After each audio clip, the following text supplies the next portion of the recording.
Well, good morning, Ed here from Crystal Clear Aquatics, and today is the start of another pond project.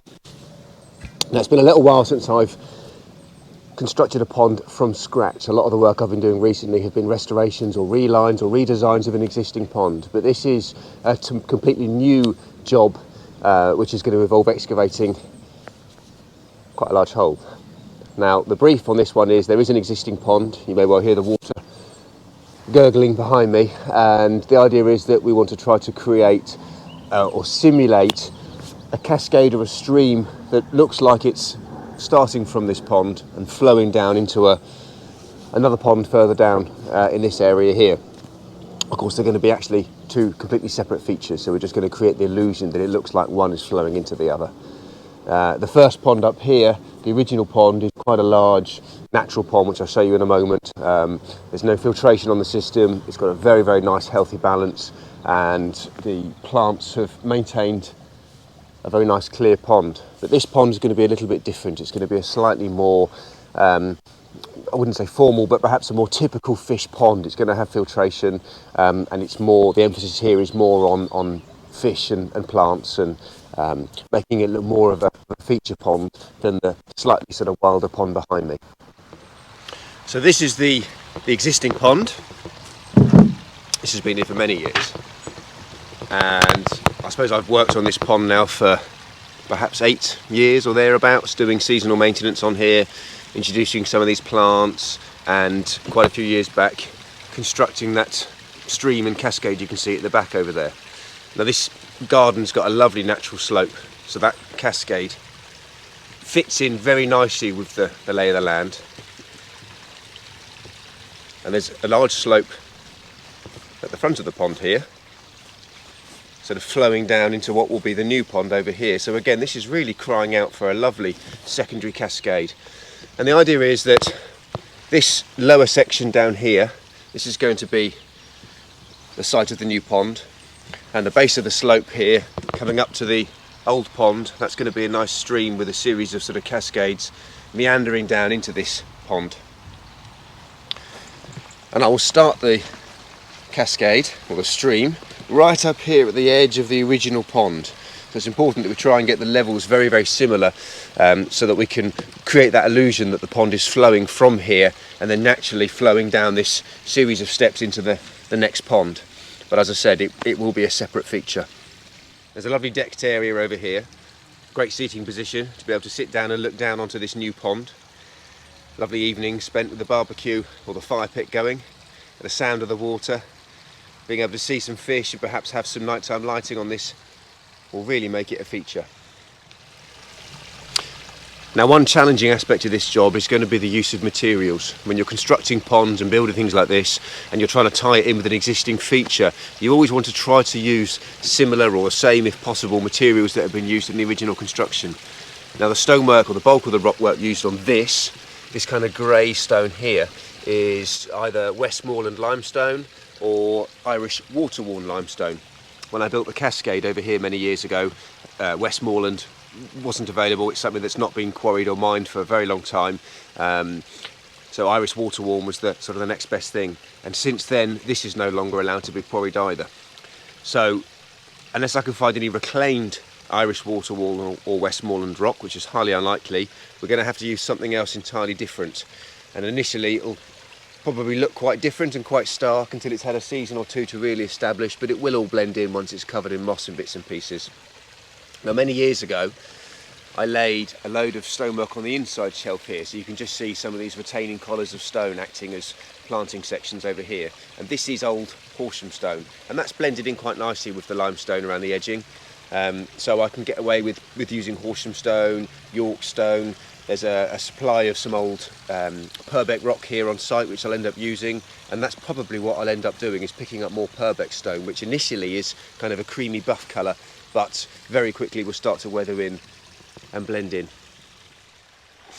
Now, as I said, it's been a little while since I've done a huge amount of digging. Probably the last pond was my own pond, which was quite a bit smaller than this. So I'm a little bit daunting at the prospect of doing a few days worth of hard graft and labour, but it's not going to be a bad thing. Lose a few pounds and get a bit fitter doing the job. The first thing I need to do is to sort of gauge the size and the shape of the pond.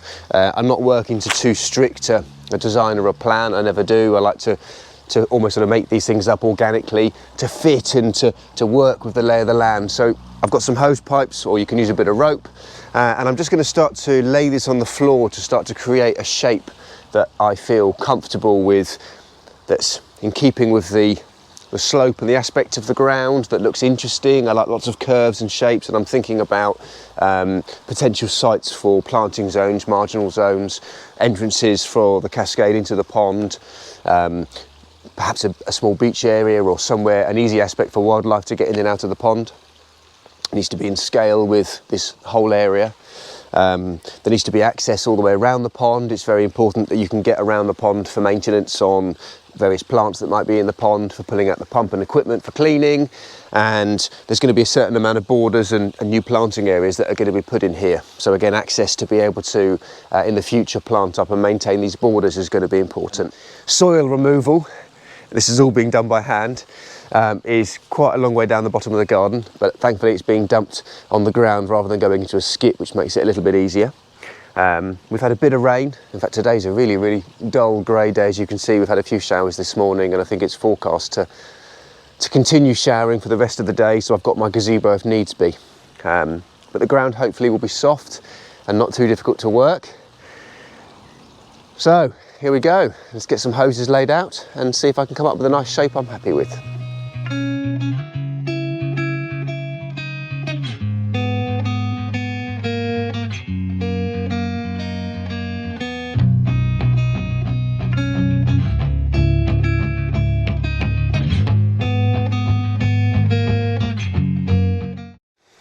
So I've had a little play with the garden hose and just laid out a few different shapes, thinking about curves and planting areas and transitions from the cascade into the pond, which is always very important. And this is kind of the size and shape that I think we're going to end up with. We've got some water which is going to be coming close to the edge of the seating area, so that you can have some chairs up here and actually look down into the pond. Bring you closer to the pond and the fish, but making sure we've got a few sort of larger curved areas like this here and this section over here, which can be partitioned off with the underwater retaining collar of stone that I use, so they can become sort of beach areas and planting zones. It's very important though that we've got a nice deep zone for the fish, because herons will be prevalent in this area. We've got the canal very close, a river at the bottom of the garden, and obviously the original pond, which does get visits from the heron. And then just very loosely again with the hose, just giving myself an idea of the length and the approximate shape of a cascade coming from over here. Now, I'm not going to stick too strictly to this shape. When I'm digging it may change slightly, but it just gives me an idea of something to work with. Now, I'm working this pond essentially into the side of a slope. Obviously the ground itself isn't level here. So the initial bit of scraping and digging I'm going to do is to bring down this top section so that it's level and uniform with the lower area of the pond over here. We've got probably a difference of 12 inches or so at its maximum from the lower section to this higher piece here. And this is going to lend itself very well for the stream and the cascade. It means that I've got a lot of height and depth to play with to be able to create some nice drops and falls for that stream. I'm also a little bit restricted by the water surface area of the top pond over here. It's very important that the cascade surface area isn't higher than that pond, because that would look very artificial, wouldn't work at all. So again, I've got to make sure I keep that in mind when I'm working to the layers and the levels of this pond and cascade. So it's time to get my tools out. No doubt get hot and sweaty, it's very muggy, and crack on.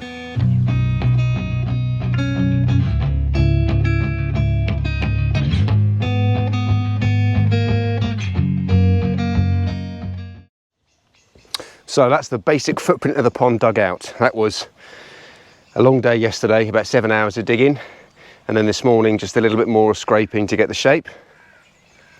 I've sort of readdressed some of the curves and gone back round and altered the shape slightly, but I'm quite pleased with that. That's going to fit in very nicely with the area. You can see that nice slope where it meets up with the original pond is going to blend in very nicely with the stream and the cascade. And the difference in height from the lower section of the pond down here to this bigger mound here means we're going to get a lovely sort of wall of rockwork excuse me, towards the back, which is going to be a nice feature. Of course, with typical bad luck, almost immediately I started digging and unearthed this bit of drainage here. So this is going to have to be dug out and rerouted. I'll probably end up using that as a convenient way to discharge from an overflow. So actually that's probably going to work in my favour. Not going to lie, it's ended up a little bit bigger than I was expecting. It's a big garden, it's going to fit in nicely. It just means there's an awful lot more digging. So now we've got it down to an approximate level surface, I can start to dig down the deeper terraces for the marginal shelving and for the deeper zones of the pond. I've got some help today and a cameraman. Say hello, Scott. Hello. He can do wheelbarrow runs. So it's just another day of 7 or 8 hours of nothing but digging.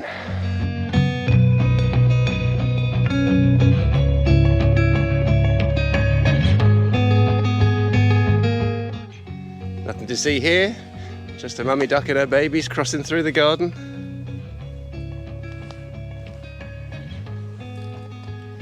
Oh, little mummy ducky has come to the pond for a visit. Bless her.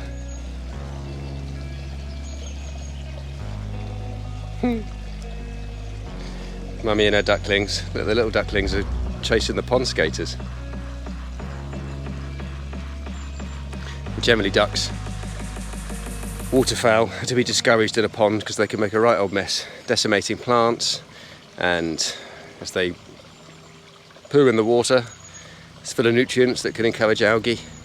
But upon this sort of scale, an infrequent visit now and again is not going to do any harm. And it's what it's all about with a pond, isn't it? Attracting wildlife. So it's nice to see. Well, good morning. This is day 3 on the job. The third day of nothing but digging and trudging. Yesterday I had my son Scott with me, who was doing the wheelbarrow runs, and that was fantastic. So I was able to spend all day just standing in the pond, doing the digging and getting him doing all the ferrying of the wheelbarrowing down to the bottom of the garden. But today I'm back on my Todd, sadly, and I've still got a fair bit of digging to do to get the pond down to its final level. It's a big hole, and it's been pretty hard work. We had a bit of rain last night, so it's really squelchy. My boots are going to get nice and heavy, and it's right down in the clay layer now, so it's not very pleasant. But depth wise, gauging from the sort of the lowest section of the surrounding ground level, this is going to be about water level here. So we're talking about over 2 feet, probably about 650 to 700 mil, which is more than enough for just a sort of a typical garden goldfish pond. And that means we've got deep enough sections here which are going to be too deep for a heron to wade in, and to provide a bit of protection and cover for the fish. Obviously the shallows here, the marginal zones, are where the cascade enters the pond. They are areas that a heron could potentially wade in, so it's very important that the fish have got somewhere, some area of refuge where they can go to get a bit of shelter and cover. So without further ado, I shall get my tools and continue with this digging. Oh, amazingly, I still haven't got any blisters, although the calluses on my hand have developed into some nice hard lumps again, which no doubt I'll be picking off later on. This bit of leaky soakaway pipe I'll end up cutting away. It's a right pain in the middle of the pond here, but as I say, we'll probably end up using that to our advantage later on. But I've just left it here in situ for the time being until I need to cut it and get it out of my way.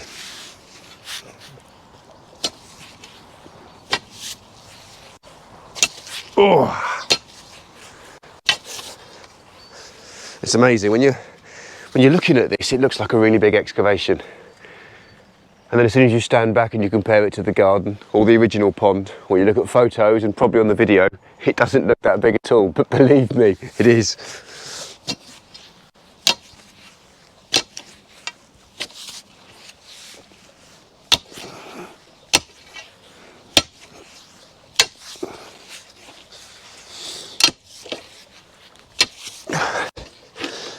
The real plus here is I'm definitely burning off a few calories working on my summer bikini bod.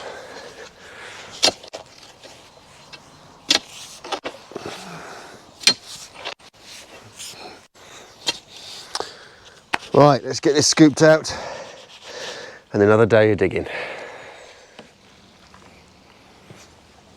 Oh. Right, that is the bulk of the digging done for this excavation, or certainly all of the various levels and terraces down to the maximum depth. But I haven't finished with the digging yet. I've still got to shape and scrape out and level off all of the individual terraces for the rock and the planting shelves.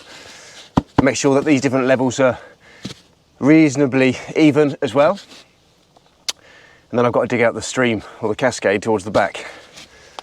So, as always, working with the ponds, you want to work from the lowest point, because that's going to govern and dictate what will be the maximum water level that you're going to be able to achieve, unless of course you then go a raised pond above water level, or above ground level I should say. And this area here, this is the low spot of the pond. And as I probably mentioned before, the water level is not going to go right up to the top of ground level. There'll always be a few inches sort of margin below ground level before the water starts for the pond. So water level is going to be based off of, let me get my stick, based off of about this line here.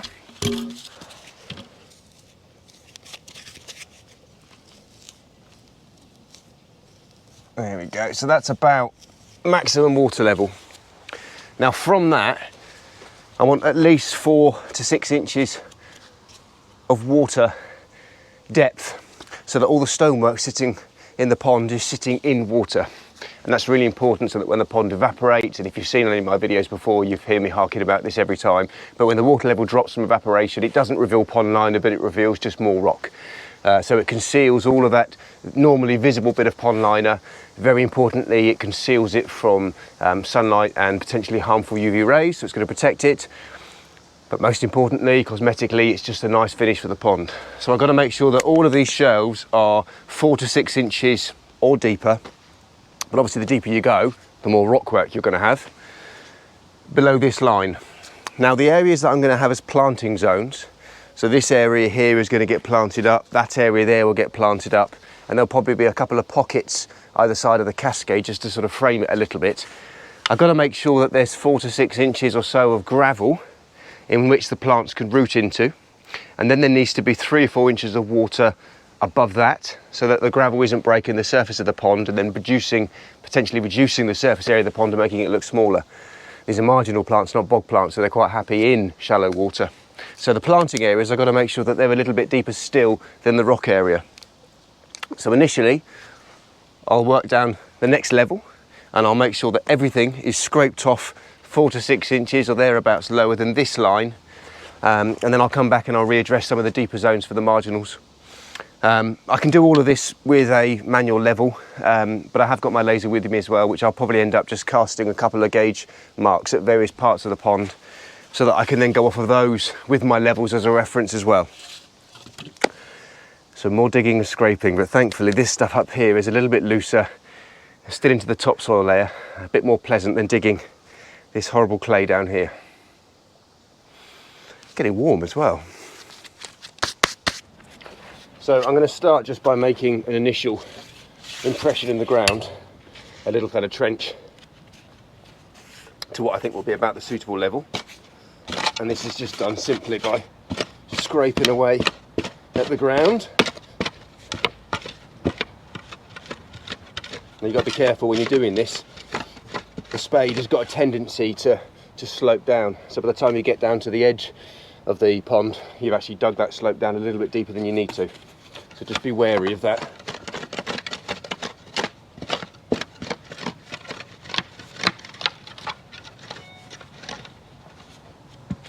And go and get me level.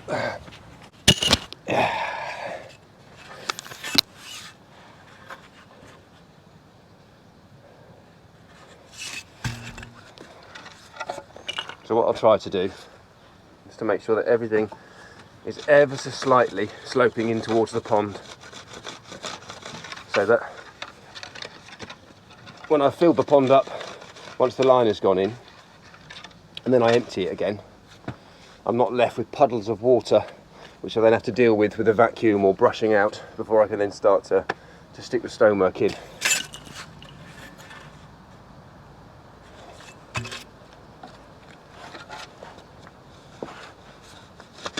just knelt in a bit of squishy wet clay and it's not very nice.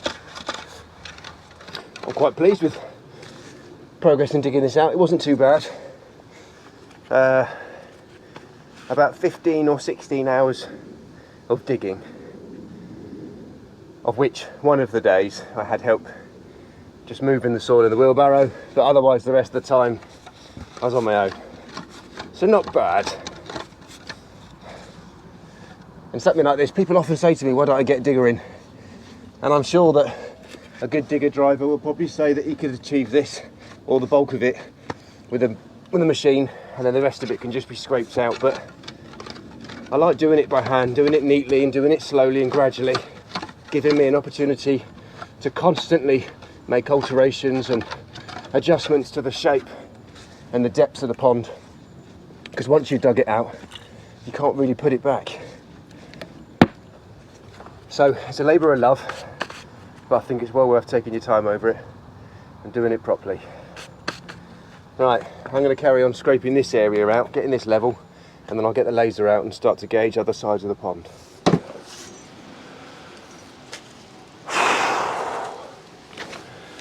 After 3 days of this, I have to say, I can't even speak now. It's just a mental hurdle, really. Every fibre in my body is telling me to just go and curl up in a ball somewhere in the shade and stop. But I've got to keep going and get it finished off. I'm so close. It's just the final scrapings now, picking up all the loose material, and then going around with my level and checking that I'm happy with everything. Oh, it's quite hot today as well.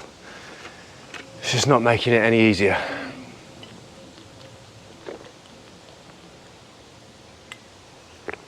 Oh.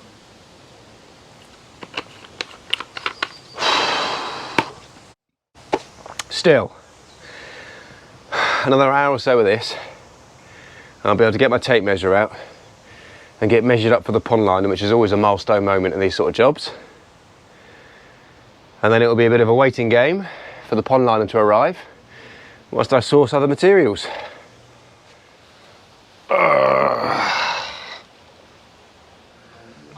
Cup of tea time.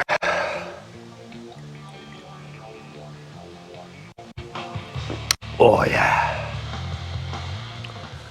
I've just confidently proclaimed I've finished digging the pond out, and having gone around with the laser, actually I've got a bit more scraping to do for the planting areas, but only a few inches, so I'm going to crack on now with measuring up the pond liner. Now there are formulas that you can use to work out a liner if you've got measurements, maximum length, maximum width and maximum depth, and from that you can then work out pond liner with a simple formula of doubling the depth, which allows for the down and the back up, and then adding 1 foot or 30 centimetres overlap, and then you add that figure onto the maximum length and the maximum width.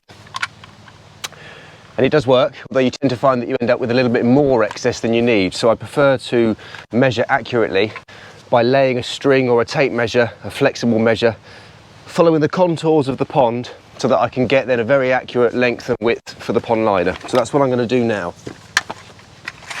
And I've got a nice flexi tape, but as I say, you can use just a flexible length of string and then stretch that out and measure that in a straight line once you've got your measurements.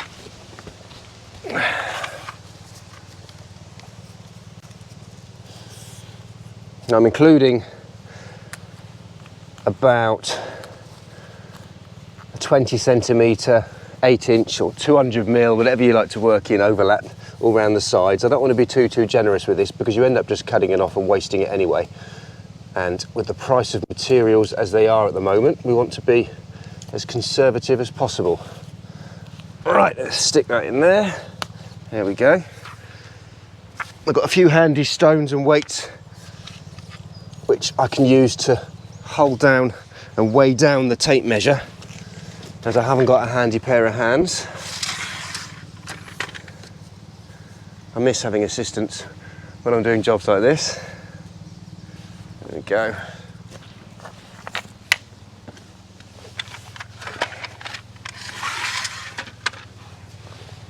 I'm going to measure this twice. As my father-in-law once said to me, and it's always stuck in my head, measure twice and cut once.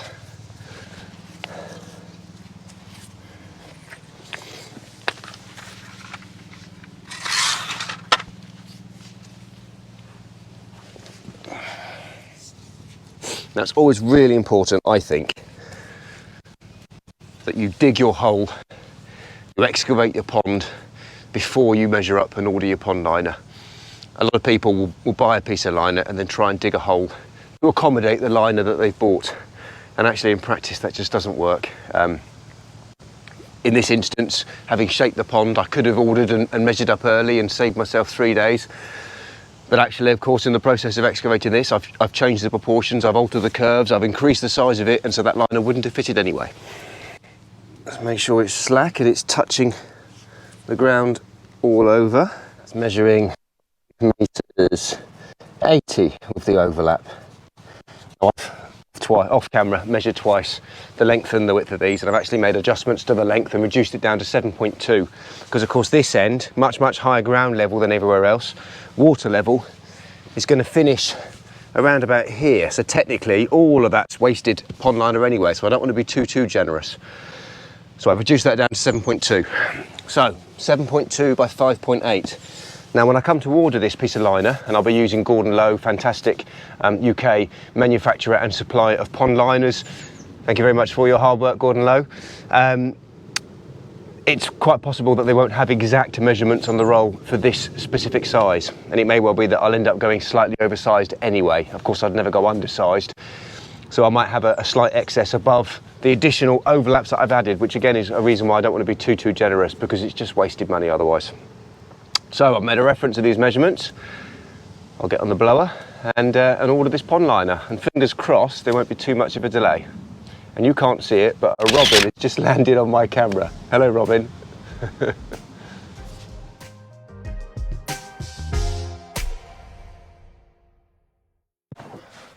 It's a hot day today.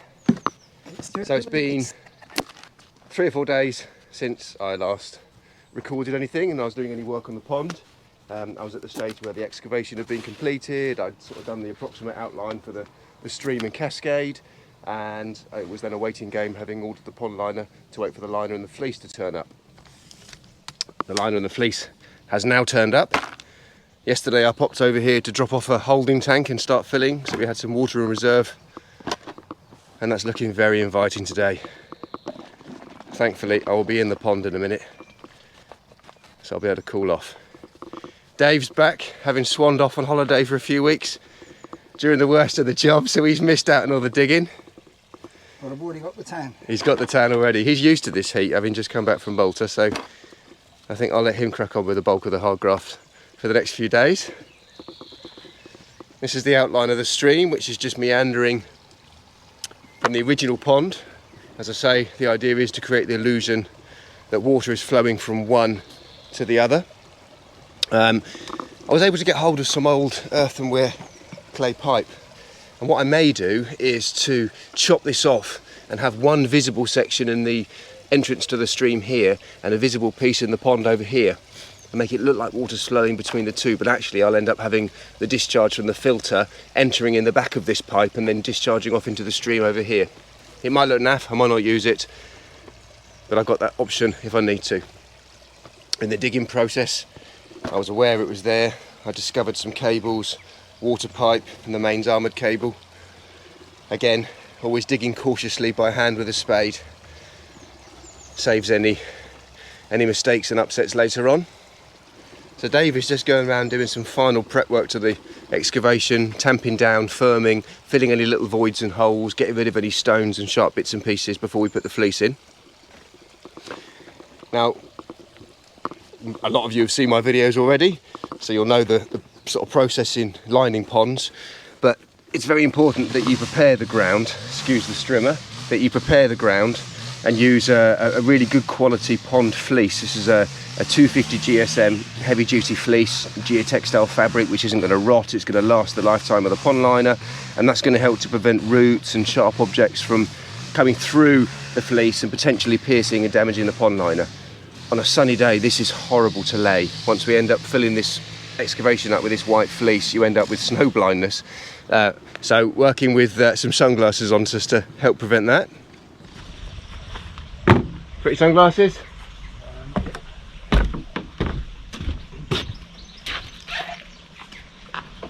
There you go.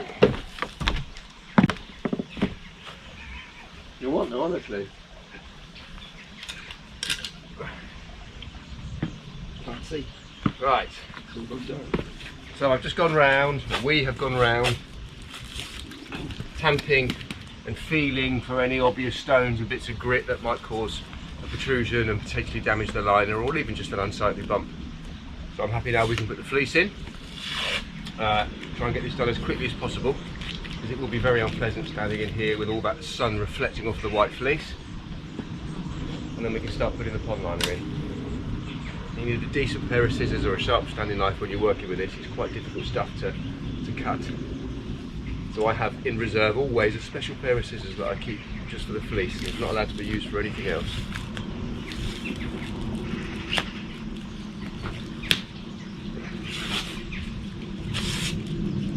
Thank you. Again, all of this fleece and pond liner has been manufactured and supplied by Gordon Lowe products. They only supply to the trade, but check them out, they're really, really good for this sort of thing. So you want to make sure that you leave plenty of overlap initially outside of the pond with the fleece, and then working from the top, patting down all the contours, making sure that the fleece fits that excavation nicely, and then overlap each section with a good quantity. We've got a nice protective barrier. Right, well, you don't need to see all of this in real time, so I'll stick it onto a bit of time lapse with the magic of filming.